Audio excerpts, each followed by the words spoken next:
இறை வார்த்தை லூக்கா நற்செய்தி அதிகாரம் 11 இறைவசனங்கள் 1 முதல் 4 முடிய.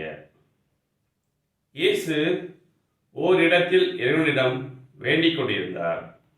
அது முடிந்ததும் அவருடைய சீடர்களுள் ஒருவர் அவரை நோக்கி, ஆண்டவரே, யோவான் தம் சீடருக்கு இறைவனிடம் வேண்ட கற்றுக் கொடுத்தது போல் எங்களுக்கும் கற்றுக்கொடும் என்றார். அவர் அவர்களிடம், நீங்கள் இறைவனிடம் வேண்டும் பொழுது இவ்வாறு சொல்லுங்கள்: தந்தையே, உமது பெயர் தூயதென போற்றப் பெறுக. உமது ஆட்சி வருக. எங்கள் அன்றாட உணவை நாள்தோறும் எங்களுக்கு தாரும். எங்களுக்கு எதிராக குற்றம் செய்வோர் அனைவரையும் நாங்கள் மன்னிப்பது போல் எங்கள் பாவங்களையும் மன்னியும். எங்களை சோதனைக்கு உட்படுத்தாதேயும். கிறிஸ்துவின் நற்செய்தி.